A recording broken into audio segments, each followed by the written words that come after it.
Muito bem.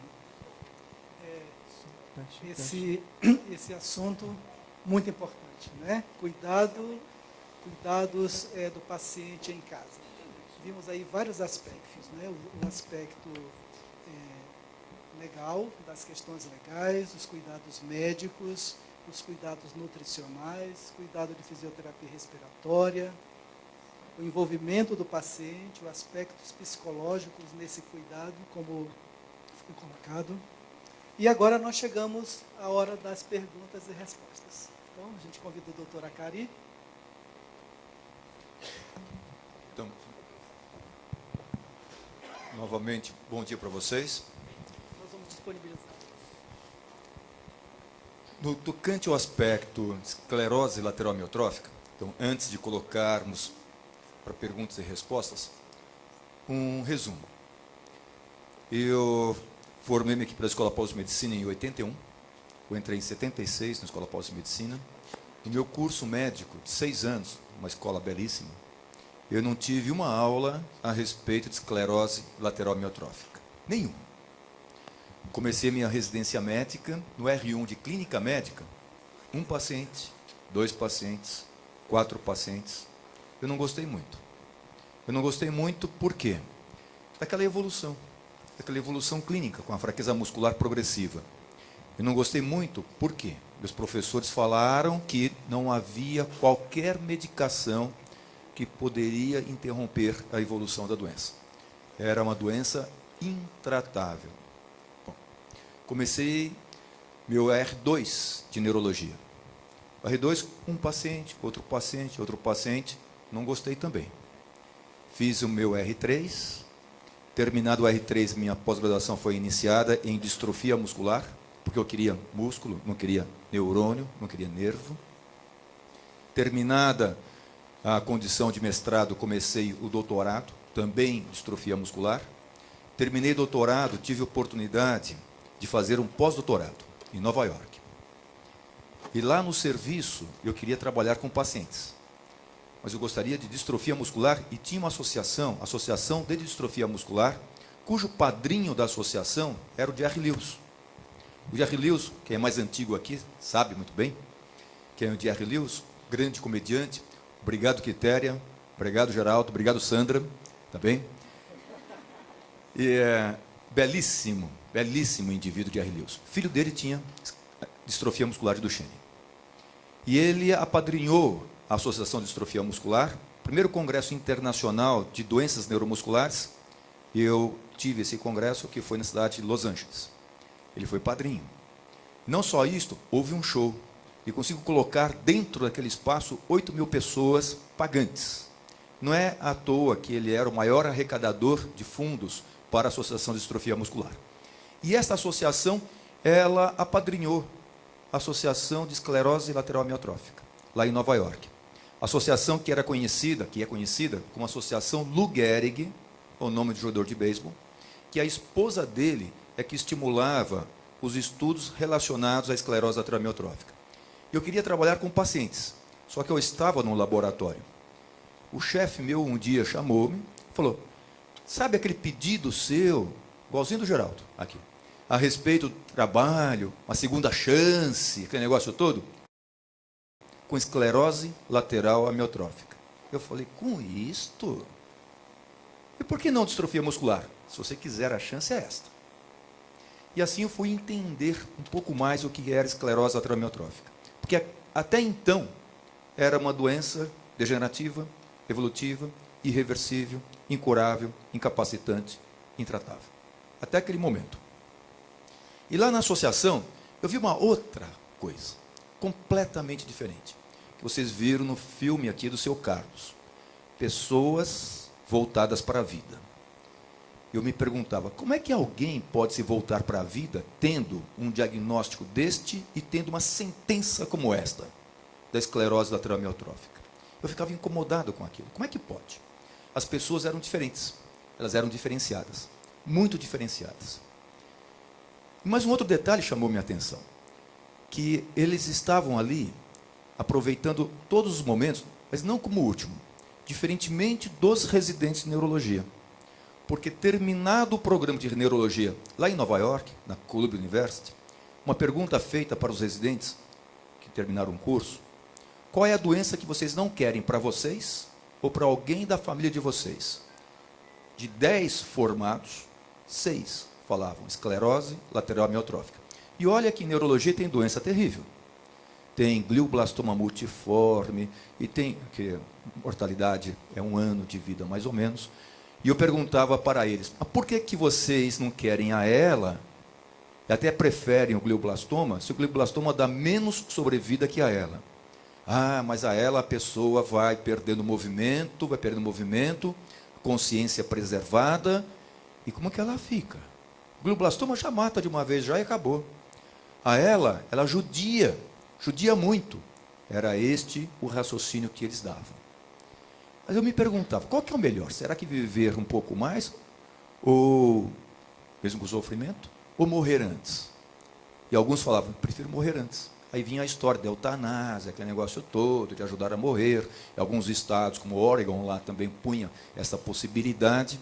E lá na associação, eles tinham como objetivo principal: nós temos que passar informação, nós temos que formar as pessoas e temos que modificar a forma dos profissionais da área da saúde verem o que é a esclerose lateral amiotrófica.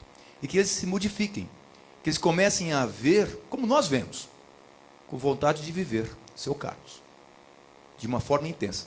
E o profissional, ele é depressivo. Ele já nos pega, se eu tenho um otimismo, ele me derruba. O profissional é depressivo. Então não é muito bom. Então nós temos que ensinar o profissional o que é a esclerose lateral amiotrófica. Nós já estávamos no 2º congresso de esclerose lateral amiotrófica. Eu não fui ao primeiro, mas eu fui ao 2º. Esse congresso, um montão de gente, 72 pessoas. E aí, aqui tem mais gente. Aí teve o 3º, o 4º. Nós já estamos no 27º. São 1000 pessoas que vão. O próximo agora vai ser em dezembro, na cidade de Dublin, na Irlanda. E é interessante esse simpósio, porque é um simpósio de profissionais da área da saúde, tem pacientes também, as associações estão lá presentes, associações internacionais, elas se encontram lá nesse congresso, e aquilo que os pacientes lá na reunião eles falavam, que eles queriam ensinar, realmente, eles começaram a ensinar os profissionais da área da saúde. E hoje os profissionais estão ensinando os pacientes de esclerose lateral amiotrófica. Qual é a causa, quais são as causas, como que a doença se manifesta, como ela evolui, quais são os sintomas, quais são os exames que ajudam a fazer o diagnóstico com mais certeza, porque nós não temos nenhum exame que dê diagnóstico de certeza. O diagnóstico é demorado, e quando ele é feito, a doença já está muito avançada. Não tinha remédio, aí começa a aparecer uma proposta, outra proposta. Ao retornar para o Brasil, eu falei, puxa, nós poderíamos montar uma associação. Mas nós tínhamos um receio, o receio do efeito Orloff. Os mais antigos se lembram disto, os mais jovens não. O Antônio sabe, ele é bem antigo. É uma vodka, que era Eu Sou Você Amanhã. E esse efeito Orloff, que é o nome dessa vodka, Eu Sou Você Amanhã, eu tinha muito receio de um paciente que chegasse pela primeira vez à reunião, no comecinho da doença, e tivesse contato com uma pessoa com a doença há muito tempo. Dona Natalina, por exemplo. Dona Natalina está contra lá fora, ali no fundo, sentadinha com o esposo dela. Eu falei, essa pessoa está andando e de repente vê uma pessoa na cadeira de rodas. Como que ela vai interpretar isto? Que é o efeito Orloff. Eu morria de medo disto. Bom, aí tive contato com um paciente, Mário Pirani. Mas não é um paciente. É um paciente e sua esposa, Maria Helena. Mas não era um paciente e uma esposa. Seus 2 filhos adolescentes, Eduardo e Carla. Carla com 2 L's. 18 anos e 16 anos, que eles se encontravam. E o pai passa em consulta. Logo de cara eu falei, isto é esclerose lateral amiotrófica. Ele não tinha a mínima ideia do diagnóstico, já havia passado com 4 médicos. Já tinha feito alguns exames, mas eu vendo, e de acordo com o que tinha aprendido na associação com os pacientes, a esclerose lateral amiotrófica. Como eu passo a informação que ele tem esclerose lateral amiotrófica? Como que eu passo informação para a esposa e para os filhos adolescentes? Qual é a forma do bad news, da má notícia? E como que eu vou passar se, nesse momento, 93, Não tem qualquer remédio. Tem nada. Bom, aí eu pedi outro exame para eu ter um pouquinho mais de tempo. Ao retornar, ele retornou com a esposa e com os 2 filhos. Aí tomei muita coragem e comecei a explicar. Os filhos começaram a chorar. Meu pai vai morrer logo, que não sei o que mais. Não tinha essa história de internet, Geraldo, tá? Hoje, como tem essa história de internet, não tinha. Mas eles encontraram informação em literatura depois, também daquilo. E esse paciente, em 94, ele ficou sabendo a respeito de um remédio. Ele ficou sabendo, eu não. O tal do Riluzol, que era um processo, um projeto, uma pesquisa feita na França. Em 95 ele falou, eu quero importá-lo. Ele trabalhava numa empresa que daria condição de importação, não importava o custo. E eu, na época, eu falei, eu não sei o que é esse negócio, nem sei se funciona, mas ele conseguiu a importação da medicação da França, do laboratório chamado Rodia, na época. E depois essa medicação teve o registro na França, em 95, teve o registro nos Estados Unidos, em 97, e no Brasil, em 98, Anvisa. E esse paciente começou a ter dificuldade respiratória intensa, e os filhos se revezavam em casa para mantê-lo ventilado, com o Ambu, aquele equipamento verdinho que a Simone explicou para vocês. E eles revezavam-se durante o dia e a noite. Um dia a Carla, outro dia o Eduardo, outro dia a esposa. Depois ensinaram alguém mais na família, porque não tinha ventilador. Não tinha isso que a gente conhecia e ele não queria ir para a UTI. Ele não queria ir para o hospital, ele não queria traqueostomia. Era em casa. Aí eles leram a respeito, que poderia ter alguma coisa a mais. Eu falei, espera um pouquinho que eu tenho um congresso internacional. E nesse internacional, eles me apresentaram um ventilador chamado PLV, que é o primórdio do BiPAP. Chegando do congresso, eu falei, olha, eu vi um aparelho deste no congresso, assim, que era grande, o ventilador, e a bateria maior ainda que o ventilador. Eles trouxeram. E assim foi implantado esse ventilador em casa. E aquela situação só do Ambu já foi para o ventilador, até que um dia ele teve uma crise aguda, foi feita a traqueostomia, e fizemos uma adaptação do ventilador, não era melhor, mas na traqueostomia, e nas situações de mais angústia, ventilação abdominal, que os filhos aprenderam a fazer, aperto abdominal, e esse paciente teimou a viver. Nesse teimar a viver, ele queria comemorar. É comemoração aniversário também. Um dia eu recebo um convite de aniversário, na casa dele à noite, um dos maiores e melhores aniversários que eu já vi na minha vida. Quantidade de pessoas que eles trouxeram. Só que na época ele já não se movimentava mais. Eram só os olhos. E na época, a respiração era só pela traqueostomia. E ele estava com uma sonda gástrica, porque não tinha gastrostomia endoscópica percutânea como nós temos hoje. Aniversário feito, chamou muita atenção quando, na hora de apagar as velinhas, um dos amigos dele, Mário, apaga as velas. Puxa vida, o ar que ele tinha era o ar para a vida dele. Mas, sabe aquele ato falho que a gente faz? Na verdade, aquela luz nunca se apagou. Ela sempre se manteve muito acesa, e aquela vela muito acesa. Foi uma noite esplendorosa. E dessa noite esplendorosa, eu comentei, nós temos que montar uma associação brasileira de esclerose lateral amiotrófica. Isto era 96 para 97. E assim veio essa ideia toda de montar a associação com os pacientes, com seus cuidadores, com seus familiares. Porque foi desta família que veio toda essa história de hoje aqui, que aparece. E nessa história de aprender com os pacientes, de aprender com a família, de aprender com seus cuidadores. Logo em seguida, o seu Mário, muito vivo, muito inteligente, eu quero aproveitar a vida. Então ele queria ir para o Guarujá, eles tinham um apartamento lá.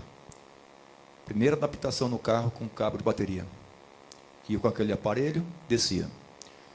Era uma temeridade, mas ele queria aproveitar a vida.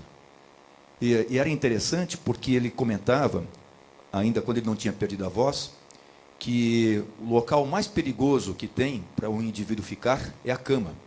Porque a cama é que mais mata as pessoas. E é verdade, se a gente for ver. Não é o banquinho do bar. Mata pouco o banquinho do bar. Então a cama é o lugar mais perigoso. Então ele queria ficar fora da cama. Então ele queria sair, ele queria aproveitar. Mas não foi uma vida assim só de beleza, houve períodos de dificuldade, períodos intensos de dificuldade. Um deles, que foi o mais intenso, porque tanto ele queria viver, como a família propiciava que ele vivesse também, foi quando ele desenvolveu uma conjuntivite nos 2 olhos. E o oftalmologista tratou, tampando os 2 olhos. Esse é o putz. Cuja comunicação dele era só com o olho, ou só com os olhos. Aí o filho entrou num desespero enorme. Ele falou, se eu tivesse um revólver, eu acabaria hoje com o problema. Foi o único ato de desespero que teve. Porque não é possível que alguém sofra desse jeito. A conjuntivite sarou. Aí com a comunicação depois, aí ele disse para a família, de uma forma muito intensa, sabe, foi o momento que mais refleti em minha vida. Como vocês são bons. Então vejam só como são as coisas. O seu Mário falece, mas a presença dele está inteira dentro da esclerose atramiotrófica, está inteira dentro da Associação Brasileira de Esclerose Atramiotrófica, e a família dele continua dentro desta associação. E a associação ela foi feita, em 97. Aí depois fundada em 98, e fundada de uma forma espacial, num dia especial, 19 de junho. Junho, para nós no hemisfério sul, meridional, é o frio, é o dia mais curto. E realmente, 19, 20, 21, 22 de junho, são os dias mais curtos que nós temos. No hemisfério sul, o dia mais longo no hemisfério norte. No hemisfério sul seria o dia menos iluminado, nessa época, 19, 20 e 21. Aí eu me lembro, de novo, da vela dele, daquela vela. Embora a vela ela não ilumine muito, mas quando ela vai se apagando, desculpe-me, quando a vela vai diminuindo, a luz ela aumenta. Sentido de esperança. Se o 19, 20 e 21 são os dias mais curtos, o 22 e 23 começam a ficar mais longos, que é o sentido da iluminação. Aí nós conseguimos, através da ajuda de muitas pessoas, montarmos a Associação Brasileira de Esclerose Atramiotrófica. Ela se envolve com outras associações. Nós vimos outras associações aparecerem aqui no Brasil, outras associações aparecerem também fora do Brasil. E hoje, nós dizemos, o paciente com esclerose atramiotrófica, ele não está sozinho, ele não está isolado. Conhecemos muito mais coisas hoje. E começamos a ensinar também outros indivíduos e profissionais da área da saúde.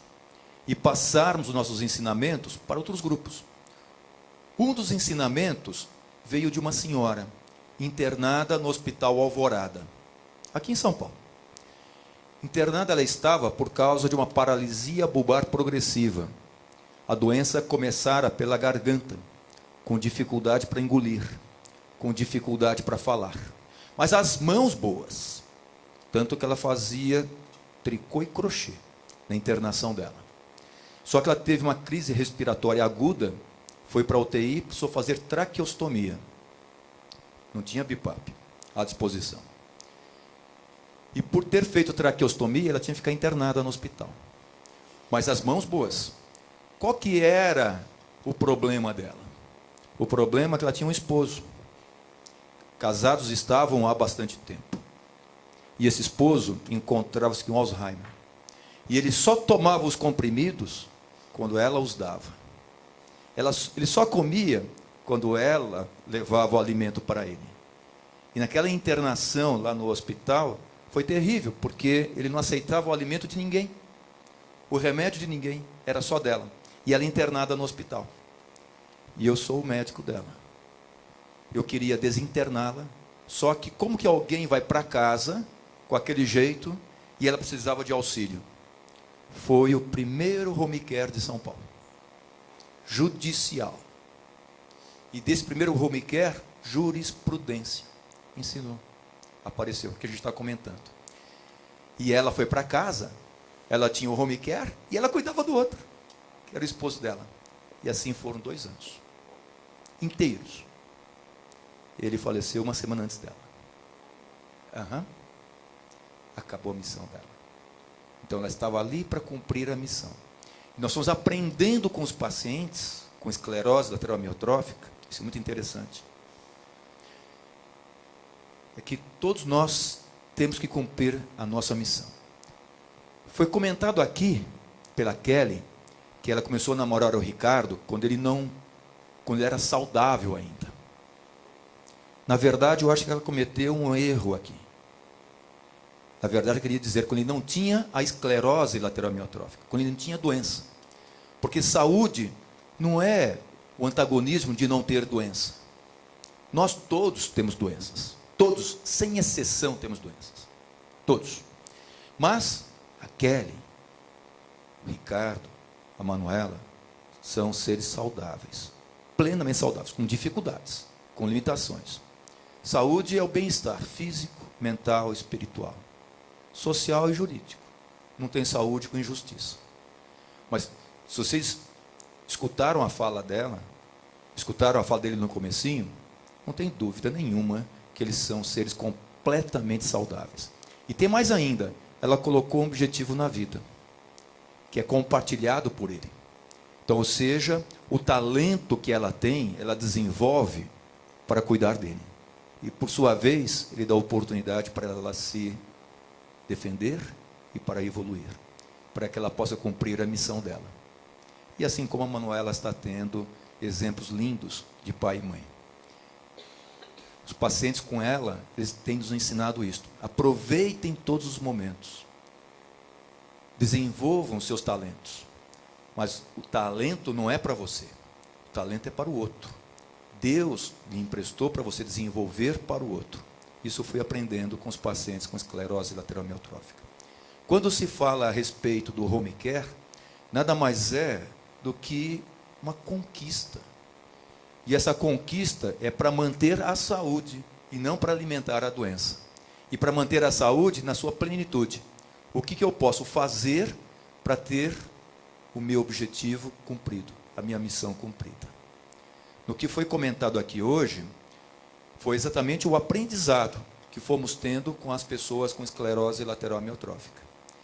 Então, dentro desse aprendizado, foram passando várias pessoas que eu falo, nossa, como elas são lindas, como elas são maravilhosas, essas pessoas. Dentro dessa boniteza, Cláudia Gotti, ela insiste em ser linda.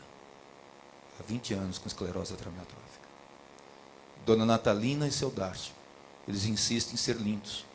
Dona Natalina e seu Darcio estiveram na primeira reunião da Abrela, junho de 1999. Quando, nas minhas aulas, eu dizia que esclerose lateral amiotrófica, prognóstico, em média, 3 anos e meio. E eles ficam me mentindo, todo tempo. Ou seja, como a Karina, você é mentiroso, a Karina, né? Então, eles estão lá, que aparecem. Aí nós temos outras pessoas assim fantásticas, como João Marcos Andrietta. E quando eu falo uma pessoa, não é uma pessoa só, é o seu complemento e a sua esposa Silene. Como eles insistem em mostrar caminhos para outros indivíduos. João Marcos, hoje, ele só movimenta os olhos e um pouquinho o pé, dedão do pé. Acabou de escrever outro livro com o dedão do pé. Toma conta da empresa, toma conta da casa, 4 associações. E na situação de apresentar o novo livro dele, ele reuniu as associações naquele dia, de uma forma maravilhosa, controlando-as também. São pessoas muito especiais. Nós temos o Antônio Jorge, que é presidente da Movela. E que trabalho que esse moço faz. Que trabalho lindo que esse moço faz. Tudo que acontece do ponto de vista jurídico, ele sabe. Tudo que acontece do ponto de vista de movimentação jurídica em Brasília, ele está sabendo. De medicamento novo que está aparecendo, ele está sabendo. É uma das bandeiras do direito de tentar. Ou seja, que o cidadão tem direito de tentar, a pesquisa também. Agora, a que custo? É a sociedade que decide. É ela que tem que decidir para saber se aquilo é adequado ou não. Não é um indivíduo, somos nós somos os seres públicos. É isto que o paciente com esclerose lateral amiotrófica tem me ensinado também. como que vem para ele aquela condição de prognóstico 3 anos e meio, 4 anos, que o tempo não pode ser perdido, essa pessoa, ela se envolve de uma forma intensa, linda, tanto do ponto de vista físico, do ir e vir, como do ponto de vista mental, como as pessoas são lindas. Tem uma moça chamada Dorothy Lulé, ela apresentou um trabalho no Congresso, em 98, em Munique. O título do trabalho era o seguinte: esclerose lateral amiotrófica. Por que as pessoas são tão belas? E eu digo, não são só elas, são as pessoas ao redor delas também. Elas fazem com que nós nos apaixonemos por elas. E é fácil, muito fácil, ter um ambulatório com pacientes com esclerose lateral amiotrófica. É gratificante. A gente chega em casa com uma felicidade que não tem tamanho. E o porquê disso? Eu aprendi uma coisa a mais. E a gente tem que levar isso para casa de uma forma intensa e compartilhar esse sentimento também. E essas pessoas, elas vão nos mostrando caminhos. Elas vão nos mostrando que Deus existe. Nós não podemos de jeito nenhum perder a esperança, em qualquer momento. A esperança é um sentimento belo, lindo, maravilhoso. Esperança não é desejo. Esperança, ela vem para contrabalançar todas as perdas que nós temos. E toda reunião que eu faço, eu saio com uma esperança enorme. E a razão é como que vocês são tão belos. E como que são acompanhados de pessoas tão belas também. E como nos ensinam tanto.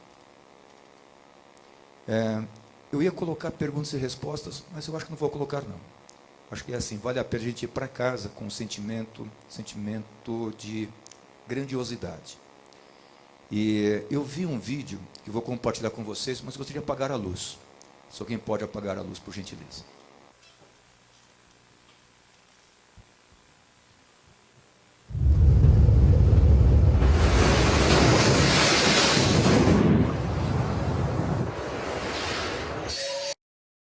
I see trees of green,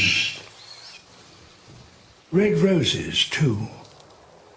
I see them bloom for me and you. And I think to myself, what a wonderful world.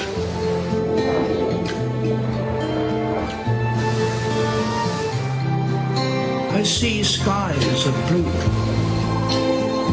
clouds of white, bright, blessed days, dark, sacred night. And I think to myself, what a wonderful world.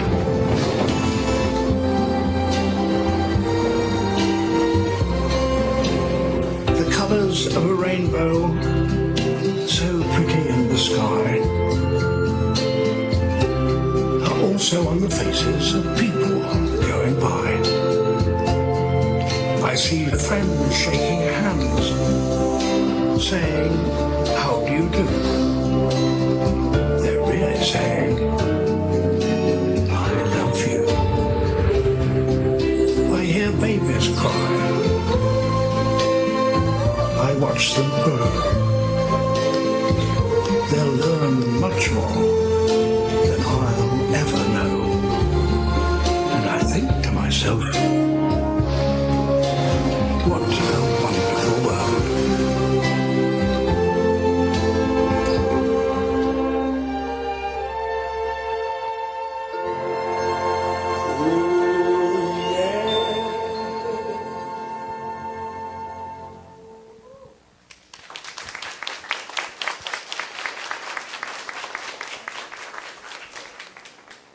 Nós também somos cúmplices da criação.